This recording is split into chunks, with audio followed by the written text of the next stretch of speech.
Quand le désir est devenu action. Dans l'étude précédente, nous avons vu que le péché n'est pas entré soudainement, mais de manière progressive. D'abord le doute, puis la distorsion, puis la négation directe. Rien n'a changé en Dieu. Ce qui a changé, c'est l'oreille humaine lorsqu'elle a commencé à écouter une autre voix. Aujourd'hui, nous avançons et nous arrêtons au moment précis où le désir devient action. La parole de Dieu dit dans Genèse chapitre 3, verset 6. La femme vit que l'arbre était bon à manger et agréable à la vue, et qu'il était désirable pour acquérir la sagesse. Elle prit de son fruit, en mangea, et en donna aussi à son mari, qui mangea. Ce verset montre le moment exact où le désir intérieur devient action.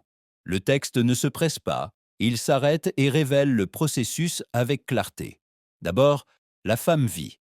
Son regard n'est plus guidé par la parole de Dieu, mais par sa propre évaluation, et l'être humain commence à s'attribuer l'autorité de définir ce qui est bon. Ensuite, le texte dit que l'arbre était bon à manger. Le désir physique apparaît. Puis, agréable à la vue, le désir émotionnel surgit. Enfin, désirable pour acquérir la sagesse. Le désir intellectuel et spirituel indépendant se manifeste. Le péché ne touche pas une seule dimension de l'être humain. Il l'englobe entièrement. Après avoir vu et désiré, le texte dit qu'elle prit. Ici, il y a décision. Ce n'est pas une impulsion soudaine, mais le résultat d'un processus intérieur déjà accepté. Puis elle mangea. L'action extérieure confirme une décision intérieure déjà prise. Le texte ajoute qu'elle donna aussi à son mari, et il mangea. La chute n'est pas seulement individuelle, elle est relationnelle.